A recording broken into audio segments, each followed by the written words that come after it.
It's not a bird, it's not a plane, it's Superhero Slate. It's a modern podcast where we talk about everything that's great, like movies, TV, superheroes. It's Superhero Slate. Oh yeah. Hello everyone and welcome back to Superhero Slate, the show where we run down the latest superhero entertainment news. We love TV, movies, and superheroes, so let's talk it all out. My name is Chris. And my name is Mike. And this week, we've got on-set photos for James Gunn's Superman movie. Finally, this thing has been out there, and I'm like surprised we haven't gotten them till today. Yeah, Cleveland is really getting its 15 minutes of fame here. Well, it's the second 15 minutes of fame because, Mike, as you know, Drew Carey show was set in Cleveland, and they had a song that, how did that go? Cleveland Rock. I mean, I was thinking a little bit more like, I think one of Nolan's, or at least a couple of Nolan's Batman movies, I think were maybe on these similar locations. I think they were Chicago-ish. I think it was a little bit of A, a little bit of B. Yeah, and I think Cleveland has stood in for the Hall of Justice before, but we'll talk more about that later. We got some different ones. Other than that, for all of our Swiftie fans, I am sorry to say that Taylor Swift is officially not in Deadpool, but we'll say why this is important at the top of the show. It's not necessarily like that is not the announcement, but there's more to this announcement than that. So we'll talk about that at the top. Animated projects are back, baby, and more. We have a lot of animated projects in the works, Mike, and I was worried they were going to kind of dry up for a bit. So excited to talk about that. Speaking of being back, we are back. We took our kind of annual summer vacation break from the podcast last week. But unlike previous years, like we alluded to a couple weeks ago, Chris came out and visited little old me and my wife, my very pregnant wife, and you brought your very unpregnant wife. I don't know why I needed to state that. That's it's cool. If mine was, I needed to include the other part of the coin. But anyway, you guys came out and we hit up Disneyland, and you got to see Avengers Campus for the first time. Yes, which is probably the easiest way for me to hook it into the topics we talk about here on the show. Yeah. But I just wanted to thank you all for being good sports. Like I said, we are just a couple weeks away from delivering this baby, and my wife had serious FOMO. She's like, they're coming out, and what do you mean, like, I can't go to the park? And I was like, well, you can, babe, but I don't know how much you're going to be able to do in your condition. So it was cool. We got to stay one night in one of the hotels in one of the resorts down there. And she liked that because she just got to hang out all day. And we were like sweating our asses off at the park. Honestly, sweating wasn't too bad. Like I said, coming from the Midwest, that was very much a break from the 90 degrees humidity plus here, and being humidity free in mid 80s was very, very nice. But yes, Mike was very gracious.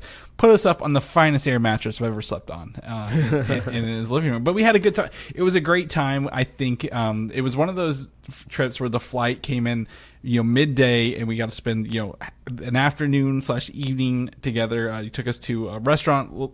Is it local to the region, the Din Tai Fung? Is that local there?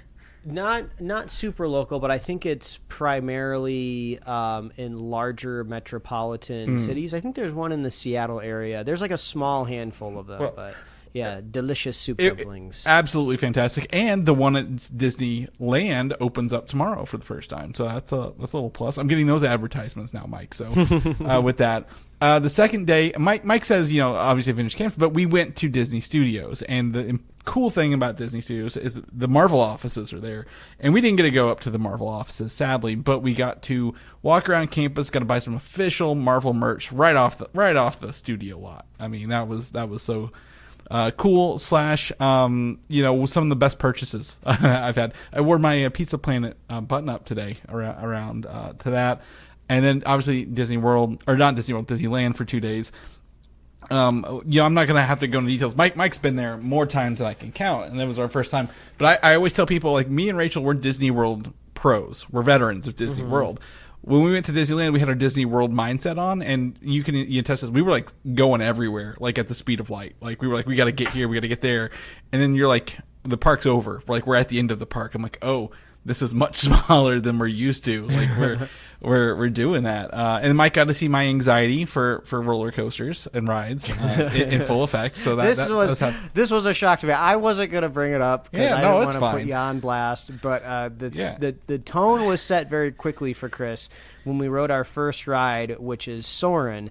And if you're not super familiar with this ride, this ride has pretty much zero intensity to it, in a sense of the only movement that really happens is just the seats kind of go up. So you're seated stacked in front of like a giant IMAX screen. And then it's the motion of the screen that kind of does all of it. And Chris was the fake having, G's. having a time. So that kind of set the tone. But to your credit, even though somebody that gets pretty anxious before going on rides, you still, for the most part, went on all the ones that you had set on. Had set your sights on. So that's good. It was good. I also think I drank more liquor than anyone at the park, out of all of us as well. You guys rode more rides, but I drank more booze. Well, Mike and my wife were riding like the Incredicoaster and like, with the Matterhorn. I had that big margarita like Dole Whip kind of thing going on, so that was a plus. Mike also got experience building a lightsaber with me. I have an East Coast lightsaber and a West Coast lightsaber, Mike. So, I thought it was really cool to do it again. I hope you had the same experience to kind of be in there and kind of see that for free. It was a fun show, but I don't know if you saw, we are like a week too soon. Yeah. Because the headlines showing Daisy Ridley literally at Batu. Out here, like hanging out with like the in costume Ray and everything, and I was like, oh, that could have been us. But like I said, no good vacation goes unpunished. But we still had a great time. Happy having you out. Great time. And now we're like, well, I would say recharged, but we've had a really busy week. But we're back. We're back to the show. Yes, we're back to the show. We had I've been building notes for 2 weeks. Kind of the highlights. It kind of been quiet, and I would say the quietness alludes to the fact that we are literally a month away from San Diego Comic-Con, Mike. Like we are in the not necessarily the eye of the storm, but the quiet before the storm. I feel right. Like Deadpool and Wolverine is dropping in less than 4 weeks. Comic-Con is there as well. So if we're gonna get any leaks, it's gonna be like the day before Comic-Con, right? Like that's when when someone drops the memo on the printer and the IT guy reads it, and it's like, oh, we gotta get this to Reddit. So we'll see some of that stuff. We also have a Deadpool on the horizon as well. Yeah. So once this podcast hits late July, I think things are really gonna be spinning up. Yep, because Mike will probably be very busy taking care of a child, and we'll be trying to. Well, if Mike is able to do it, I'm going to take him. If not, we'll have guest hosts. Obviously, our timing and structure may shift for a moment, so everyone bear with us. We need to get a baby on board sticker for whenever the baby's with you, kind of thing. We can flash out on the video. But yeah, so we'll just get into it. I think you mentioned Deadpool and Wolverine is on the horizon. It is, we are on the cusp, like 4 weeks away from getting there. And, the heavy news article last week before I think he visited you, was that Taylor Swift is not in the movie according to Deadline. And you may be saying, Chris, why would you come and debunk a cameo thing very quickly? Well, the news articles before the debunk was literally every week was, Taylor Swift is in this either as Dazzler or she's going to be playing Lady Deadpool, and they're just they're tagging on to Taylor Swift's name because obviously there's a Swiftie fan base. My wife is one. I understand the fanaticism of this, and there's nothing wrong with that. They can enjoy it and have a good time. But the problem is once that becomes so big, and then the news articles come out the day the movie comes out, or the week of, and says Taylor Swift is not in this movie. No one's going to go see this movie, and you've got a big red stain on it because everyone's, I guess, assumed hype had built it up too much, right? So, Entertainment Weekly is reporting that Taylor Swift is not in this.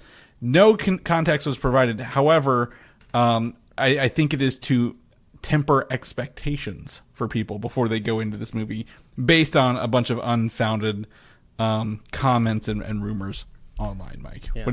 Honestly, the news is just great for the thumbnail this week on the show. I was able to put Taylor Swift in the thumbnail, so I can only assume it will increase our YouTube click-through rate tenfold.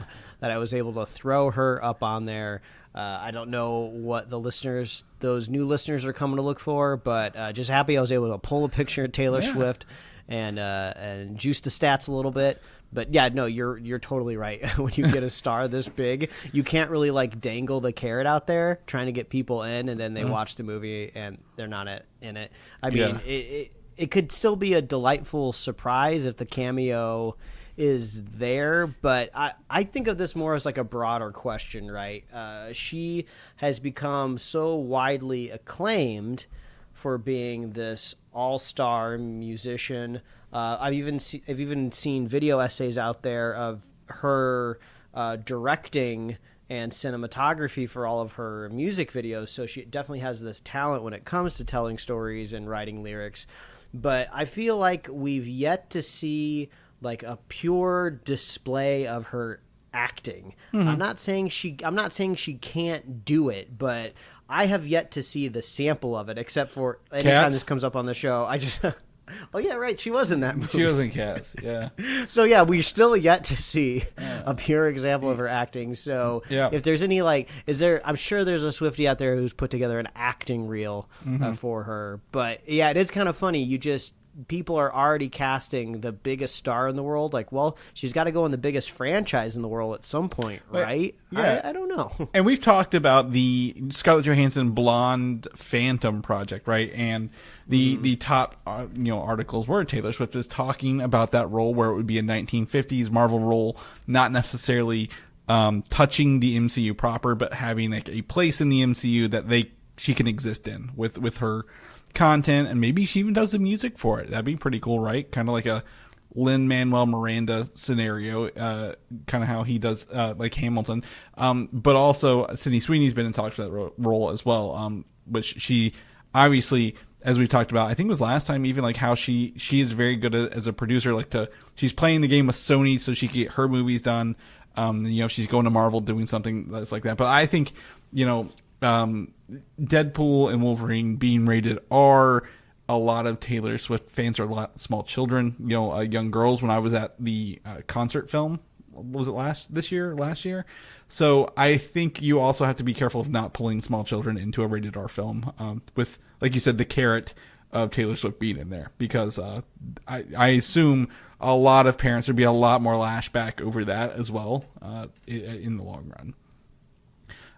The other thing about Deadpool and Wolverine we'll talk about real quickly is that I think it was Sean Levy was maybe talking this past week or the week before, but he had stated, or maybe it was Rhett Reese or Paul Werner, I think the writers, they were talking about, when they were doing this movie, they came from Fox to Marvel, and they were like, okay, what can we do? But the one thing that Marvel said they could not do was that they could not include overt drug use in this movie, which I think that lines up with Marvel, right? R-rated. But that opened them up, their sandbox, to a scene where they could talk about having that conversation with Marvel. And I think we saw that in, was it trailer 1 or 2, where they talked about the fake, the cocaine names that Blind Owl is having kind of there.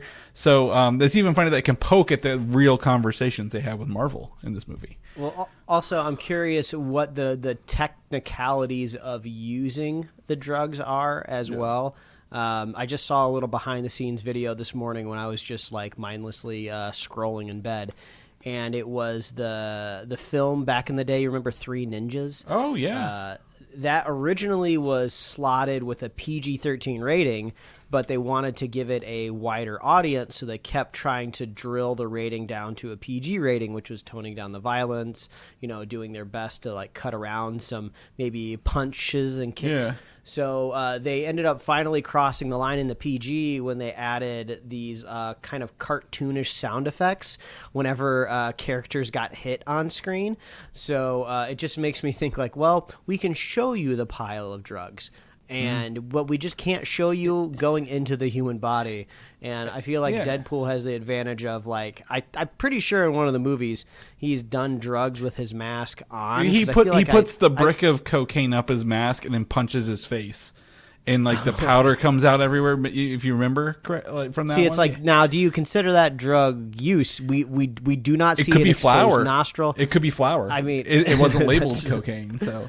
Yeah, that's true. But we don't need Requiem for a Deadpool. Like, we're not doing Requiem for a Dream kind of stuff here, right? Yeah, but, yeah. That is funny to see where the line is drawn, though, especially here in the United States, right? We're fine with as much like severed limbs, blood all over the place, but like drugs, we still have a war on that apparently. Yeah, you gotta go sign up for DARE, Mike, to get rid of recreational drug use.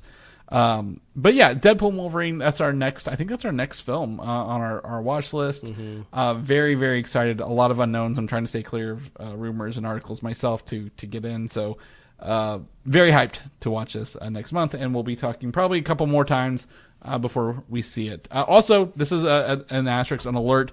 If there are any early screenings, because Marvel feels confident about this movie, they will start putting those out very soon in big cities.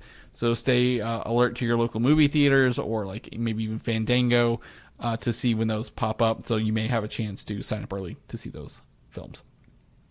Moving on to Captain America: Brave New World, we're doing we're issuing a correction from last episode. Mike, Benedict Wong was in town, but he's not in the film.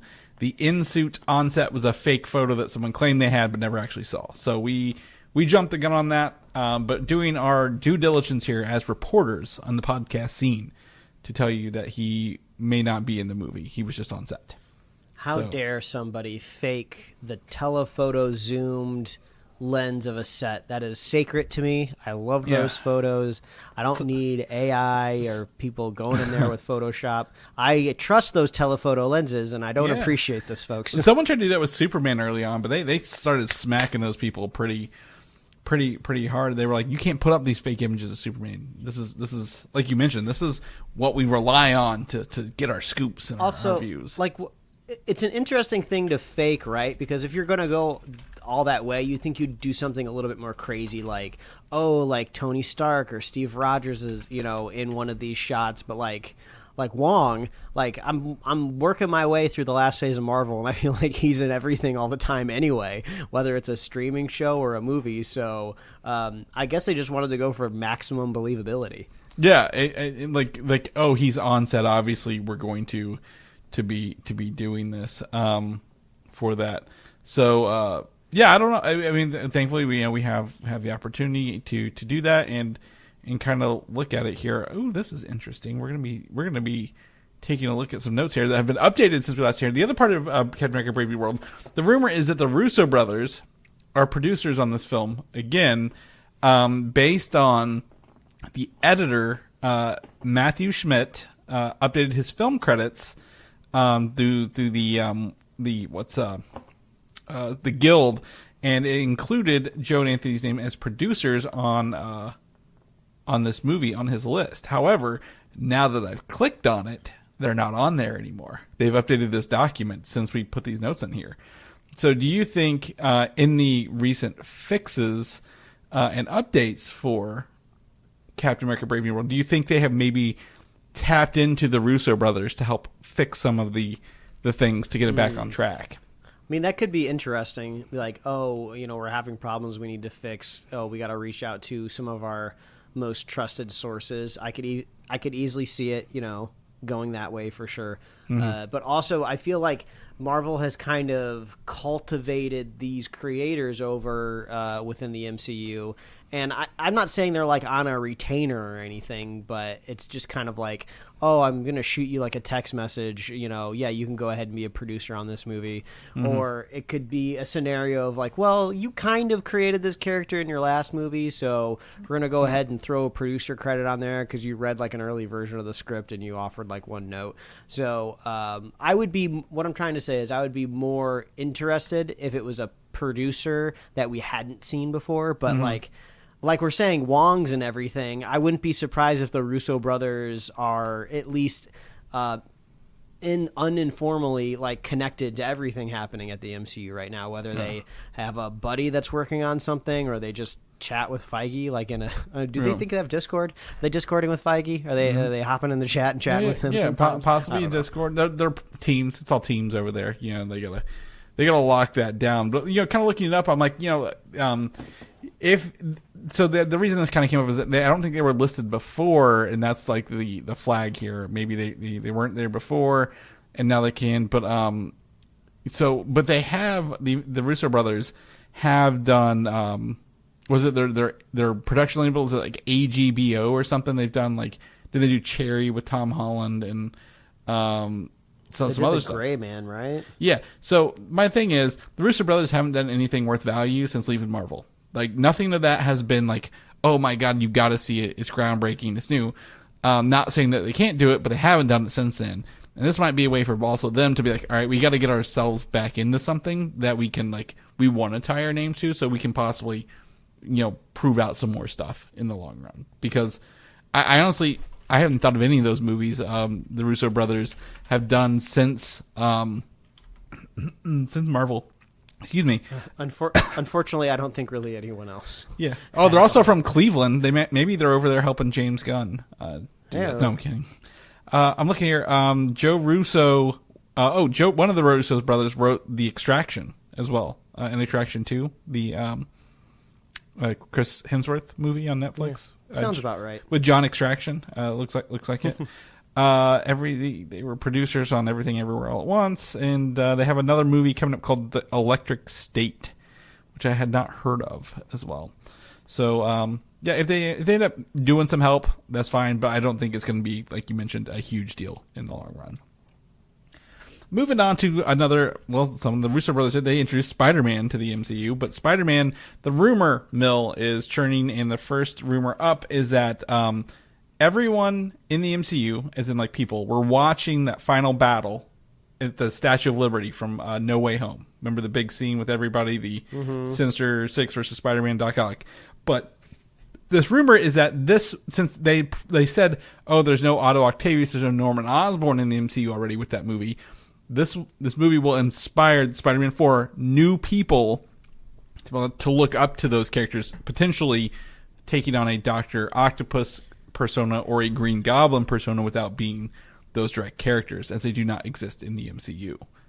I would love to see an MCU version of these two characters, because obviously they were just essentially Spider-Man 1 and 2 versions yanked right into this, right? Identical. The actors, their personalities, the split personalities. I would love to see the MCU take on this, but at the same time, and I think you'll probably agree with me, Spider-Man has a plethora of villains that we could look at rather than the same ones over and over again. At the end of the day. we got the best versions, like you said, of them all over again from the Raimi universe. I think if we're going to be doing, Green Goblin, I'd love to see the Ultimate Universe's version of it, of just like a big hulking creature with pointy ears. I think that would be cool. It kind of sounds like an abomination. Yeah, it kind of sounds like I'm describing the Abomination. But I mean, I don't really have a desire to see a Doc Ock that is just like the ones that we've already seen. Yeah. I mean, the more popular one I would say right now with the movie-going audience would for sure be the one that we saw in Spider-Verse with the, the pneumatic kind of clear tubes and everything. Yeah, voiced by Catherine Hahn herself. Yeah. But I wonder if maybe this when I first read this rumor in our show notes earlier today, I more got worried of is this Sony's way of making more of these Spider-Man movie? Are they going to kind of use this as an excuse to keep these characters going? Because I feel like a Feige would try to do something a little bit more creative. I think this is not true. I think this may be it's hey, the new villains will be inspired by them, but not take on their personalities. And I think we've talked about Scorpion, right? Well, as one returning. The Shocker returning from the first movie, and then Kingpin being in the fourth one. And I've heard more of that stuff than I've heard of this rumor. And again, this rumor, the only reason I mark it as a rumor is because it probably comes from a very not a non-trustworthy source, but someone who misses more than they hit. So I could see the Scorpion being like, oh, Octopus and Norman, they use tech to empower themselves to take on Spider-Man. They weren't just regular people doing it. So since Scorpion has a vendetta against Spider-Man, he can be like, okay, I need to build something that I can use to take on a superpowered hero at the same time, rather than being like, oh, we have a new Dr. Octopus. That doesn't work if your name's not Otto Octavius, right? That's why he got that name at the end of the day. So we'll cross our fingers that we get more of this information. I'm hoping, crossing my fingers, that we get something maybe at Comic-Con. But again, Spider-Man, big asterisk here, is a Sony property. Marvel, I don't think, does any Spider-Man announcements solo. They have to do it with Sony's. And Sony also, asterisk, chooses the release dates. Disney/Marvel does not choose a release date. So when Marvel says we're doing 3 films a year, 2 films a year, Sony can be like, okay, we're also doing Spider-Man, and that's a 4th movie, but that's technically Sony's movie. So I hate this cross ownership thing, Mike. It drives me nuts trying to explain it and think about it to people because thankfully I never grew up in a divorced family, but I can imagine this is what it's like, right? Like, who gets custody on what days and what weekends and what holidays. So we'll cover that as we get closer. An official report for Wonder Man came out this week. It was very small. I think it might have been just a small thing in maybe Entertainment Weekly or Deadline, but they did confirm that the series Wonder Man will run for 10 episodes, according to Deadline. I did put it in the notes. So I think those will be the 10. I think it'll be 10 half-hour episodes, Mike, rather than the 10 one-hour episodes, if that makes sense. Yeah, I feel like there's going to be a bit of humor and some tongue-in-cheek qualities with this type of character. So yeah, I think 30 minutes, probably makes about the most sense. And I'm excited. I think this has the most the ability to be at Comic-Con with footage more than probably some other things, simply because it's been filming for so many months already, right? And I think they were even working on it before the writer's strike last year. So I'm excited to see some Wonder Man footage and see even what Simon Williams looks like in his suit and with his powers. So we'll keep you guys posted on this property with, again, I think the first episode or 2 written and directed by Destin Daniel Cretton, who's the showrunner for it. Moving on, Midnight Suns. Mike, have you played Midnight Suns all the way through yet, or just a little bit, or just a sample? I played just a small dash of it. It's not fine. Really enough to talk about it. No, that's perfectly fine. But you get the idea, right? It's characters combining together to take on a supernatural villain at the end of the day. The rumor is that Michael Green, writer of Blade, the upcoming Blade, one of the writers of the upcoming Blade, show Blue Eye Samurai, which has been strongly recommended. Yep. Blade Runner 2049 and Logan has been hired to write the script for this movie. Obviously, Marvel does a lot of production without actually coming to fruition, so they hire scriptwriters to work on the stuff that may never come true. But if they're hiring Michael Green to work on it, who worked on Blade and all these other sci-fi properties, I'm very excited about this. Like, this is a guy you want to be writing something of this nature, I think, at the end of the day.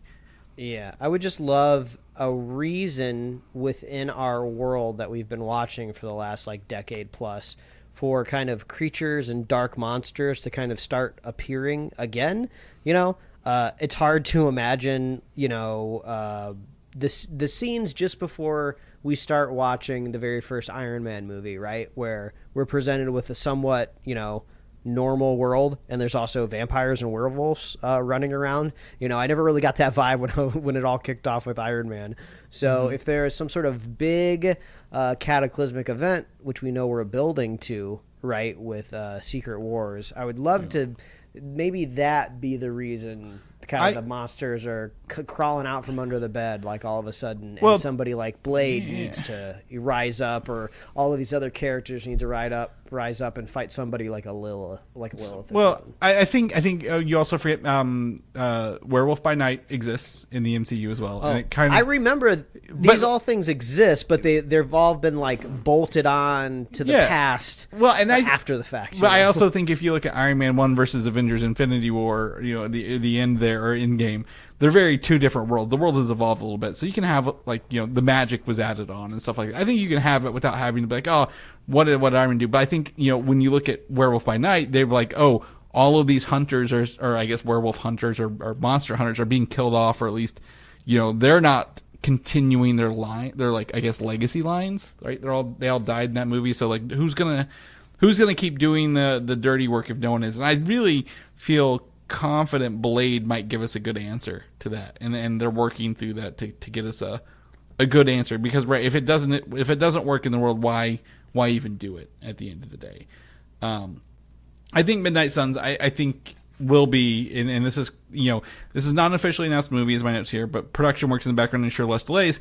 I think this will be a post Secret Wars movie as well. You think, or do we dare think that a Secret Wars Battle World thing has a monster kind of world in it, like on that planet? Possibility.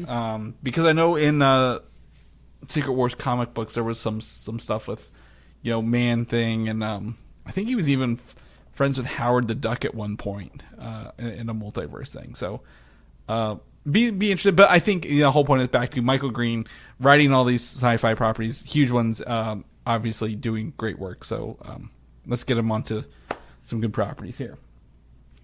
People may or may have not watched this, caught this. It kind of popped up and went away. The Penguin, the TV show, that is a spinoff / sequel of The Batman, is releasing this September on HBO Max, and there's a trailer here to kind of celebrate that, I guess, release announcement that is coming in September. The thing I do know about this, the thing I remember, I haven't watched it today, but I watched this when it came out, is that it shows a lot of Colin Farrell using a it's not like an Uzi or like a little machine gun. Yeah, like an Uzi or a minigun. He uses that quite a bit in this trailer. And he's just kind of like flinging it around like nonchalantly. And I was like, well, I guess that's kind of realistically how a weapon like that might work. I mean, walk into like a 10 by 10 room and you don't really need to point that thing so much. Like it's probably going to hit something. And he doesn't strike me as someone who's like gone to the gun range to practice either. Like he's just picked up a gun and be like, all right, whatever it hits kind of thing. Yeah. I mean, this looks intense. Like obviously what I'm seeing in this trailer, I like. Colin Farrell as the Penguin was like such a crazy inspired casting choice when the Batman came out a couple years ago, and it makes sense you take something that kind of gripping and give them their own series. But I do kind of get Gotham vibes with this, of like, oh, we're going back to the world of Batman, but there ain't no Batman. So it's just hard to shrug that off. Like we say all the time, like, you can make any idea good, right? Yeah. There could be amazing writers on this. It could be the most gripping story. It could make me like these characters more even than the Batman characters we were introduced that started this whole thing. But it is hard not to look at this and go like, but there's no Batman. That's okay. So, well, the cool thing I think about this is that it's set 1 week after the events of the Batman, because like you in the trailer, like the flooded city's still there, right? Like it's still kind of washed out, and the Batman kind of set up like he wasn't there every night. He just kind of showed up whenever he could, I guess. So maybe this takes place over another week or 2 weeks or something, kind of in the background, and I maybe he does show up. I think it'd be interesting if Robert Pattinson's like he's just like a shadow there, but like maybe in the end he shows up to kick off the sequel, right? To set us up for phase 2. But to me, it's it kind of gives me Godfather vibes. If I was going to be honest, like there's the son and the daughter of Carmine Falcone, who want to both, like the daughter is very overlooked, but she wants to prove that she can take over this and do stuff. So it looks like she's in cahoots with the Penguin, and then the son, he's like, my dad died. I get it. The inheritance comes to me. So I'm excited to kind of see this family fight over who's going to take over the crime in this, and how does that really set up the next one. Because one of the cool actors I saw, I didn't know this, Clancy Brown is actually playing Salvatore Maroni, who was like a mob boss. I think he was in like Batman Begins. So I'm excited to see this. It looks good. I guess it looks good, and I didn't expect it to be good, really, at the end of the day, right? Like you mentioned, it's just a TV series. Like, what's it going to do at the end of the day, especially with streaming quality / content being dwindled down because of the cost at the end of the day. So we'll see. All right, so this is the interactive part of the show. So if you're listening, always go to our show notes because we have links to images while they're up. Our first image, we're going to talk about Superman. We've got 4 images here technically. One is that Cleveland is a Metropolis stand-in, and they've got the Daily Planet there, Mike, the newspaper itself. And I believe as these photos load, you can actually see the Daily Planet with the words around it there. That's pretty cool. They're building real sets. They're not using a volume, Mike. I think that's a kudos all around, right? Yeah. I mean, I'm curious. I always wonder, do people of the city of Cleveland get excited on the news when they hear Superman is coming to their town, and then they're like, oh, this is just the second unit, and they're here to take exteriors of a building. But I mean, maybe there is something that could be happening out here on the sidewalks and on the That streets. is where the next photo comes in, actually, because Mr. Terrific's sphere ship is actually landing right outside this. And I've got the next image is actually the combined, or the different pieces that they're hiding. They don't want people to see. But I'm going to drop an image into our actual chat, Mike, and you can see that they've built this blue sphere that they're going to obviously CGI in later, right outside the Daily Planet in Cleveland. I mean, now I'm liking this because I feel like this is a decision from a director like James Gunn, who kind of gets to do what he wants because he kind of controls the purse strings a little bit, and he's also directing the movie. Yeah, you could easily just see this not being here, right? Because obviously they're replacing this whole box, but they want like the actor to be able to interact with something. They want them to be able to step down exit even from something, and then I'm guessing this is like a ramp that probably the stairs are in the stairs are in the first link. You can see the stairs that come down. Yeah, so it folds down. Yeah. So I think this is clever. I mean, maybe all of this work is really just to help, the CG better. You put them in realistic lighting out in the world, and having them walking down something makes it a little bit easier. But it's nice to see physical things. Yeah, and for people who may be like, why the hell does Mr. Terrific have a sphere? I don't know why, but I went and got the comic image of him in a sphere ship leaving a meeting with some, I guess maybe some other humans or I don't even know. Maybe it's Superman. No, it's Mr. Elastic in there. I can't tell what he is. But you get to see a sphere ship. Now this makes me go back to the first reveal of Superman's suit where he's putting on the boots. That big sphere covered in blue in the sky, is that Mr. Terrific's ship being attacked out like by intruders or aliens or villains, right? Because it was very spherical when we saw that shot with that's true. Cornsweat. So I was like, I got to figure out what this thing looks like if it really is that. But you got to see the T on there and everything, like his face mask. And then lastly, the cool part, the fake newspapers they make for the sets. So we get to see, obviously, this is Superman has been around. He's doing things. He saves 20 after downtown building collapse. In his outfit, possibly looks like frost breath behind him, frozen pipes and things like that. Oh, yeah, maybe. We get to see some of that published in Metropolis. Someone has written some sort of text about all this stuff. It's very hard to read. It's not supposed to be able to read. But you get to see it is a crudely Photoshopped thing, but obviously it's a newspaper. You're not going to be up this close and personal with it in the movie. I think this is cool. I think some of this movie sets, movie props are interesting to see. They actually have this in like one of those little newspaper readers in some other photos, but I wanted everyone to see the closest up to the movie prop newspaper you could get with Superman in it, Mike. Any thoughts on Superman before we shift gears? Because this Penguin, Joker 2, which is later this year, and what's that animated show coming out? Creature Commandos are the next big 4 DC projects. I feel it's all kind of resting on Superman. And only 2 of them are actually connected within a shareable universe. So still waiting to see how everything shakes out in the future, to be honest. I'm excited. It feels like there's some good content coming. I would like to get excited about it, and I feel a little excited about some of the DC offerings for once.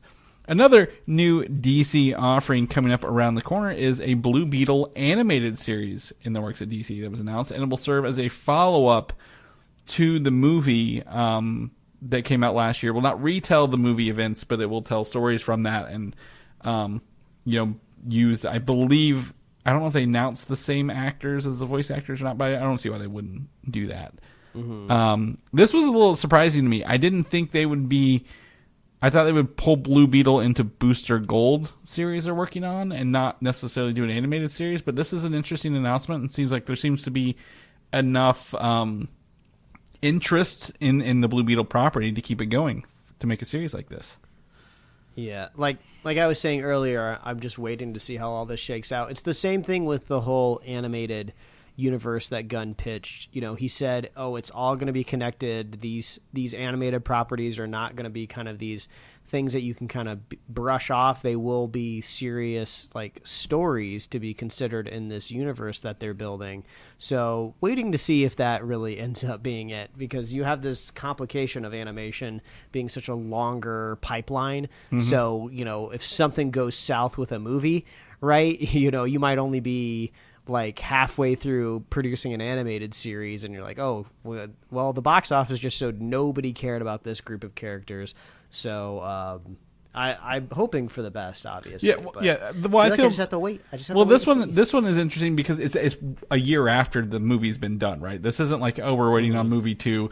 There's no movie to announce. This is technically, it has been called a DCU character, but also not a DCU movie kind of thing, right? With James Gunn, he's been very ambivalent on which one this actually is. So I'm interested to see if they carry it forward, if they're really going to bring him forward, or if they have no interest at all, and this is just to kind of maybe placate some producers in the meantime with the character, right? Like, we have to do something. We're going to talk about another animated series here in a little bit. And then, you know, some animated movies. There's some probably cheap ways to make some animation, and I think, and correct me if I'm wrong, I believe the Hispanic/Spanish market for Blue Beetle is much bigger than us in America, so maybe they're making it with that in mind. Like, hey, we're gonna get this. It's gonna be in English and Spanish, and we're going to market this to the Spanish-speaking countries way more because of the character origins and the family aspects. So. I don't know. I'm interested to see it. I was just kind of surprised they came out with something like this a year later.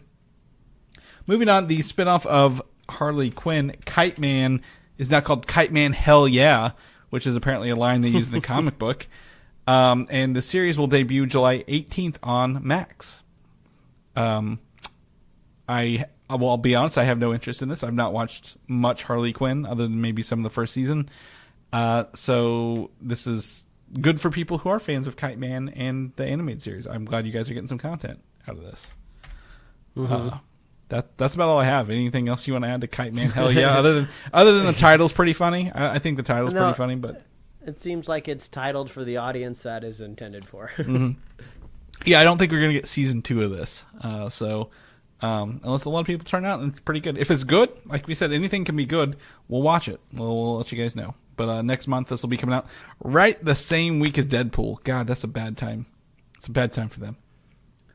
Moving on, Tales of the TMNT, Tales of the Teenage Mutant Ninja Turtles is coming out.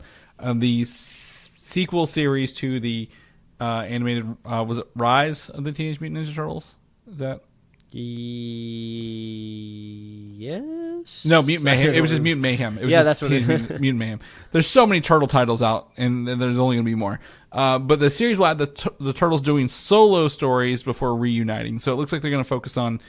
Again, they're obviously in high school. They're adjusting to being accepted by people in the city. So they'll probably have some solo stories and then reunite as they come together towards the end. 12 episodes debut August 9th on Paramount Plus. Yeah, I like the movie. There's so much TV content out right now, Mike. I have a hard time keeping up with it, and then also finding the time to consume it. Do you find that being the same thing right now?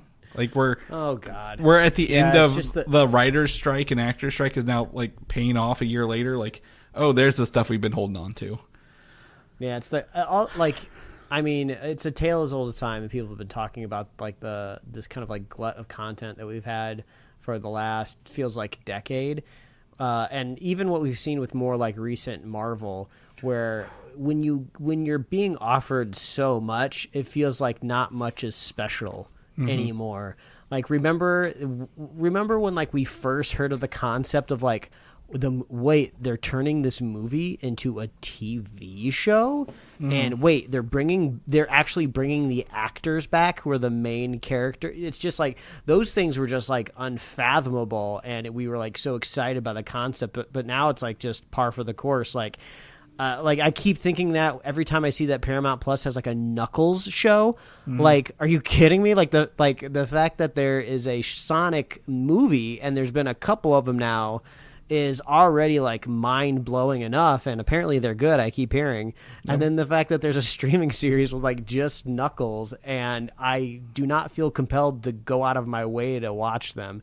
It's just wild. Whereas like if something like that, even like replace it back in like 10 years earlier, like it's crazy how much things have changed. And even though I absolutely loved Mutant Mayhem, I'm probably not going to go out of my way to watch the episodic stuff, but I'll definitely be here for a sequel of the film. Yeah. I think the movie. I think, and there's reason we'll talk about it a little bit, but like right now we are in House of Dragons, The Boys, and The Acolyte coming out right now, and there's probably other shows that are coming out that are not on my radar. Well, Bridgerton Part 2 just ended, right, for the season 3, whatever. God, there's so much fucking series coming out right now, and I would say I'm not paralyzed with choice. I just don't have the desire to watch it right now. I'm like, it's summer. I like to be outside a little bit more in the summer, despite the heat and sometimes my pale complexion, Mike. But I don't want to sit down and watch an hour of content inside. And by the time it is that, it's like 10 o'clock, and I don't want to be watching that stuff at like 10 o'clock. So I just feel, I agree with you. There's just a lot releasing at the same time. I wouldn't say necessarily the specialness of it is I feel overwhelmed by the amount of hours you have to spend to even catch up with some of it, right? Like 4 episodes of The Boys out, I think, are out. 4 of The Acolyte. I'll be transparent. I've not watched The Acolyte at all. You've watched more than I have. And I'm just like, I might just wait till it's done at this point and then just try to watch it at my own pace. Rather than keep up with that. And I think Tales of TMNT, it's not bad. I have nothing against, again, this doesn't reflect the quality of the show. I'd just rather watch the movie next, right? Like, hey, let's just get to the next film. I know they're getting to the next film, and this doesn't stop that, but I think I'd like to watch that next. But speaking of movies and shows and stuff like that, we're going to talk about Transformers 1. This is more just a report. The Annecy Film Festival, which is the animated film festival / series festival we talked about, it was like 2 weeks ago, 2 weekends ago. And they screened Transformers 1, and apparently they had multiple applauses throughout the film and even a standing ovation at the end of this movie, which, again, I watched the trailer right before this as I was kind of getting some imagery ready. Did not expect that. I actually truly did not expect that kind of reaction at a film festival for this. Reviews are not allowed, so we don't have reviews, but the overarching things is that it's a visually stunning film with a great story. And I'm like, it doesn't look like it has a great story based on the trailer I've seen, so I would love to know what I'm missing. Yeah, that's good to hear. It should be noted, though, that a standing ovation at a screening or a film festival is a good indication, but it's not always like a truthful standing ovation, right? I've never been in a movie myself where at the end everyone stood up and cheered, but they're kind of creating environments that encourage that at film festivals. People in the audience know the creators and the directors are there, or in some part there are representatives there, so they feel more compelled to cheer. But still, it doesn't mean it happens every time, so that is good news. I'm trying to also remember back to the trailer. It was just so bizarre to watch it because I was like, I didn't even know this was happening. I didn't know Transformers was still popular enough to warrant an animated feature film. But hey, people are responding well. This is where Transformers goes in the future, just all animated. Yeah, I think there's that live action one we've talked about. They're going to do that anyway. I think it's $1 billion franchise in China, and with the toys.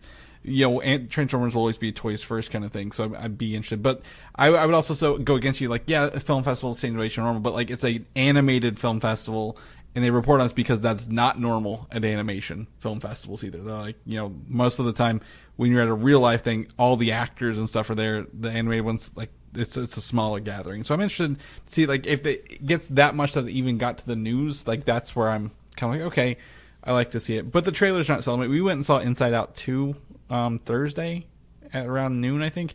And they showed the trailer for it, and I'm like, this looks like a kid's comedy kind of show, rather than something I'd be like, I'd love to see it. But as we've said before, Pixar movies are notoriously bad at cutting trailers for them, and the movies come out great. So maybe it's one of those situations.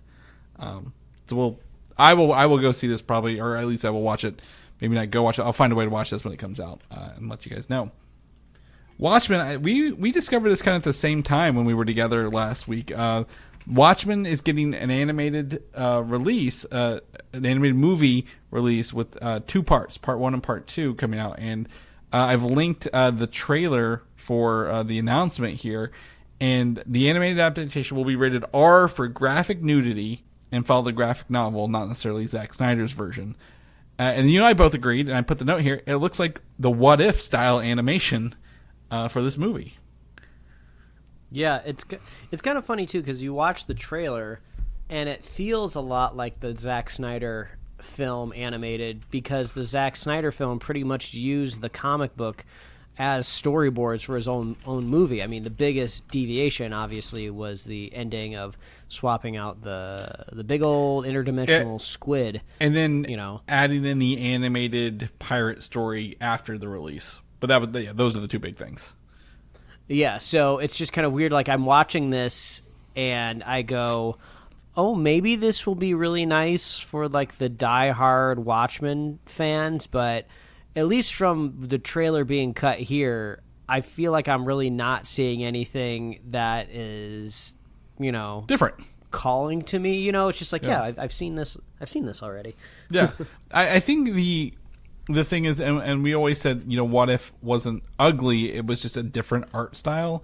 But I'm very interested to see them use that here. It even looks like there's like maybe some, like a lower frame rate at times, right? Like maybe like a 20 frame rate, especially like later on, like Rorschach moves his head. I'm like, oh, that's kind of glitchy looking, but it's obviously a creative choice.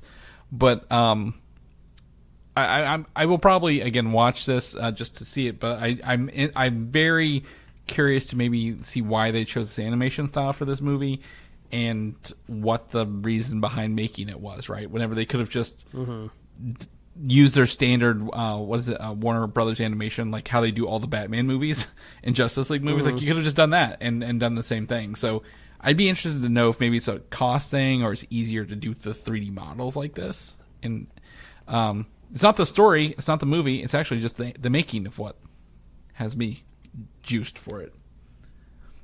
But speaking of Zack Snyder, I did say this for here, and this was an interesting official announcement. The Rebel Moons director's cuts of both versions are dropping the same day on Netflix on August 2nd, Mike. So book off that whole day. You're going to need 10 hours to probably watch both of these. But you're not returning to it. We know. But the first one is now called officially Chalice of Blood, which we reported on months ago. And then the second one is now officially called Curse of Forgiveness instead of the Scargiver. They just love indulging Snyder, don't they? Because like I'm just imagining the scenario of some casual viewer opens up Netflix. How are they even determining what they are and aren't supposed to watch within this this cinematic universe that he's bringing up? It's like, what was so wrong with just saying like unrated?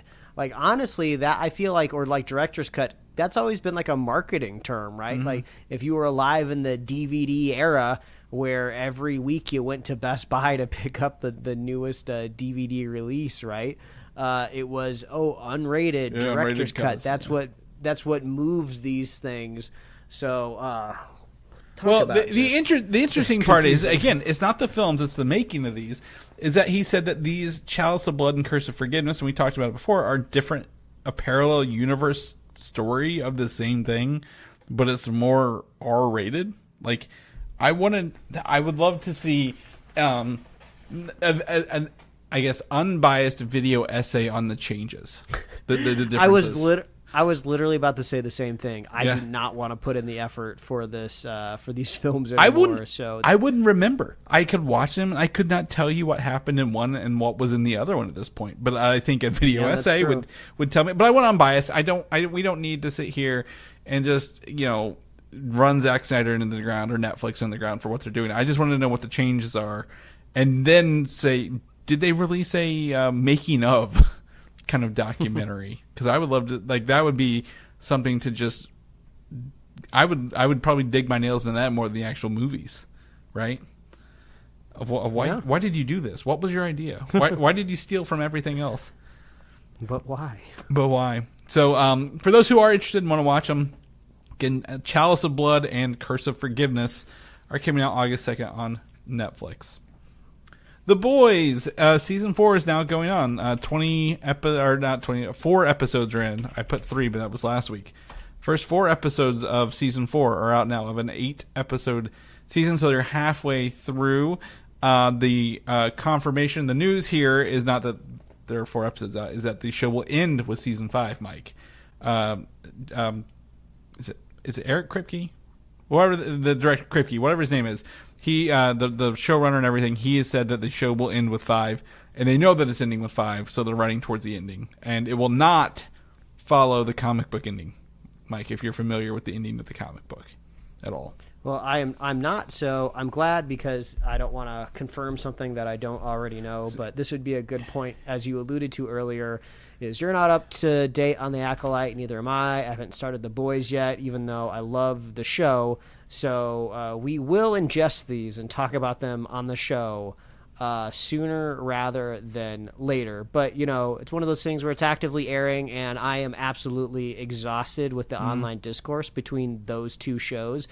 And it brings me to the next point is I would love to see maybe some sort of new Rotten Tomatoes alternative or IMDb alternative to rise up and do some sort of verification review system, because the review bombing, it's so annoying and it's dumb, and I hate the headlines, and I hate how it just undercuts the integrity of just reviewing something, of just trying to get an unbiased opinion. I can't get an unbiased opinion right now of this season of The Boys or The Acolyte, because there seems to be some sort of groundswell of people that are hating something without really taking it with a critical eye. Now, obviously, you still have the critic component of it as well with these review websites that is helpful, but it still doesn't stop people from filling my freaking social media feeds with all these dumb takes. So my pitch is somebody makes a website and you go to all of these streaming partners and all of these studios, and you try to create some sort of verification system, have them create an API that your review website that can plug into, and you're only allowed to review something if your account has actually watched it. Now, if you don't like something, right, there's a chance that you might not finish it, so that's fine. So, maybe there could be a minimum of, you at least got to watch half of the first episode or something like that, or at least 20% of the content before you arrive at your decision, before you can review it. And I know it's not going to stop all of the reviewing, right? Yeah. But it's going to stop a groundswell, right, if you actually have to put an effort to review something. And it's probably not a good business model, because you're locking a bunch of people out, you're putting too many steps between somebody reviewing something. I get it, but at least I can somewhat trust reviews on Amazon, because you have to be able to buy the product first. I know that there's ways around that, but at least you actually have to spend money, right, to get fake reviews on Amazon, and ain't nobody paying money to review bomb a TV show if they don't like it or don't like something about it. Yeah. So something needs to happen. It's just driving me crazy. And the point of this, and we've not talked about it on the show, Mike and I talked about driving down the interstate in Ohio, is that mostly The Acolyte, the review bombs are on the main show, and also about 3 other movies and TV shows that had the word Acolyte in them. And that's how you can tell that they're fake reviews, is because they're not paying attention to what they're actually reviewing at the end of the day. There's a movie from 1980 something called Acolyte, and it's got a thing saying oh, I hate what Disney did with the latest episode. And you're like, you're a brand new account and you're reviewing a movie from 1980. Like, this isn't even close, buddy. Like, at least try to make it look like you're not review bombing if you're going to do that. So. Yeah, exactly. And this is not me defending The Acolyte or the latest season of The Boys. It's just don't you just miss the day when there was, a little integrity to the rankings that you saw? It is an inherent flaw, and you would think a CAPTCHA or hey, your account has to be existing more than like 24 hours to leave a review kind of deal. Like, you need to put in, again, I wouldn't say I need to go as far as Mike does with API integration and watch things, but like, obviously anything created within 24 hours and has left one review, a negative review for something that is already getting a bunch of other negative reviews, is probably a big red flag and should not be published freely, right? It should be held for review. Even WordPress, the most basic website building platform in the world, Mike, has a hold for review if it's a new account kind of thing. Yeah. So I'm not saying they should do a thing, but I 100% agree with you. Well, they should do that. But The Boys season 5 will come and end the series. Do you want to know how the comic book ends, or do you want to wait? No. Okay. Don't great. tell me, because if you tell me how it ends, I know that scenario is not going to play out, and if I think that scenario organically, I will be bummed. Well, the scenario has already been kind of debunked in season 3. Even like, it was very much what they did in season 3 ruined any chance of them doing the comic book, and he just confirmed that again. So I won't tell you, but if you come across it, you'll know. You'll be like, oh, there's no way they can do that, but it'll be interesting. But lastly, the last bit of news, Mike, the least likely bit of news I think I've ever heard, is that Josh Gad is set to star and produce, I think maybe even write, a sequel to Spaceballs, the Mel Brooks movie from the 80s, Mike. And Amazon MGM is doing this. Josh Gad and Mel Brooks, who is still alive as of this publishing, are producers on this show. And they've always talked about jokes such as Spaceballs 2, The Search for More Money, or Mel Brooks said in, like, I think early 2000s, we're going to do Spaceballs 3, The Search for Spaceballs 2 kind of thing. They got to do something funny with it, right? I mean, the title is going to probably set the tone for the movie. What did he do recently? Was it The History of the World Part 2? Part 2, Part 1 was a movie, I think 80s, 90s, and Part 2 was a TV series on Hulu, which was more of a sketch kind of thing. Yeah, I never really looked into it, so I don't know if there is success with him going back to old properties and kind of creating long-awaited sequels or not. But, I mean, the parody here is absolutely ripe.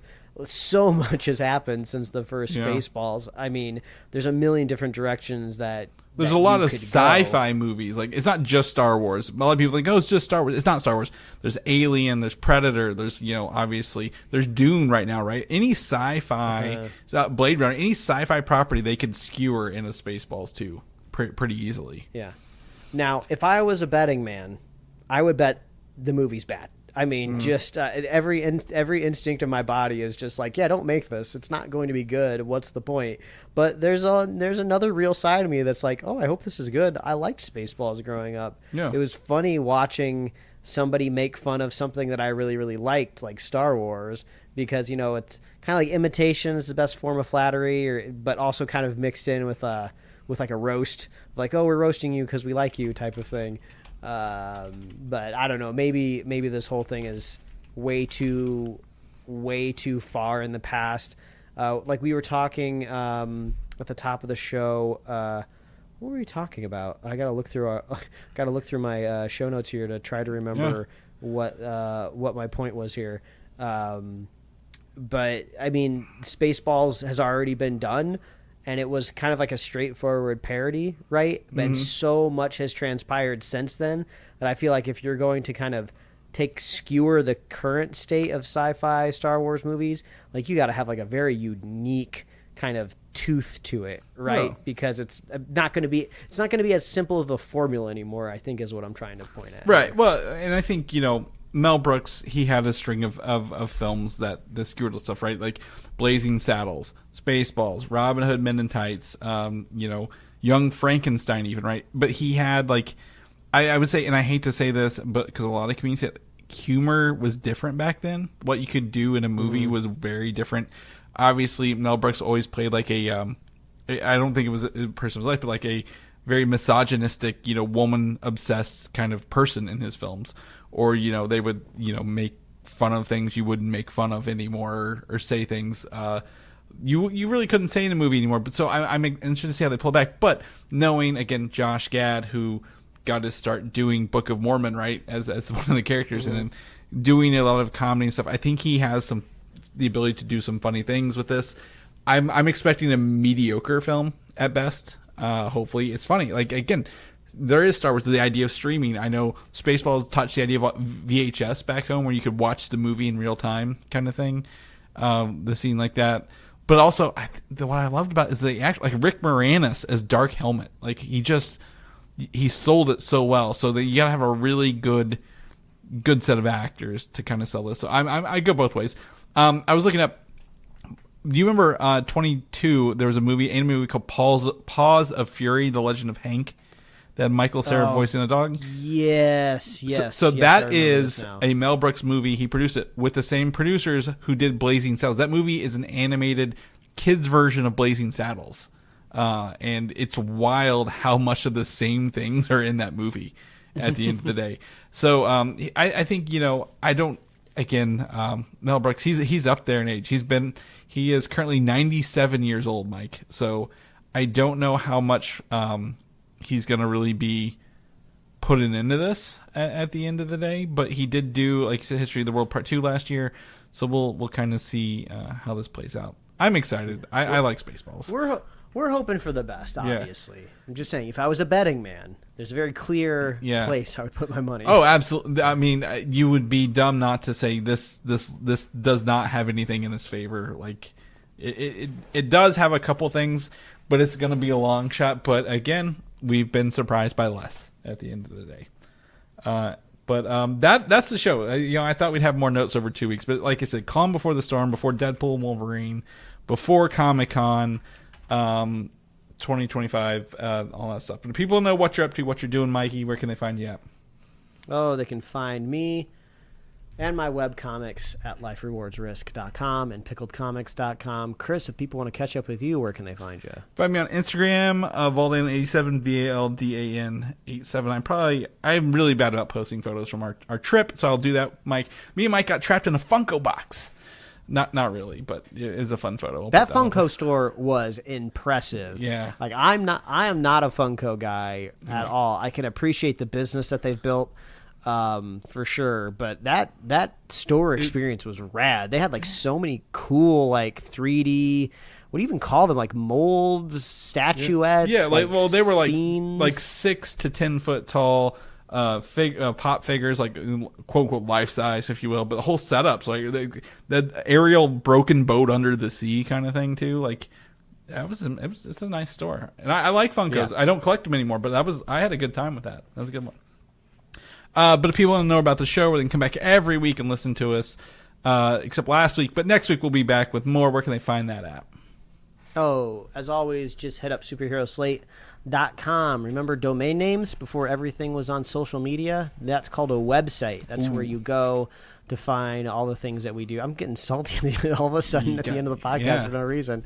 But you can find us on Apple Podcasts, YouTube, Spotify, wherever else you love to listen to find podcasts. You can get merch at superheroslate.com/store. We love hearing from you. What's making you crotchety?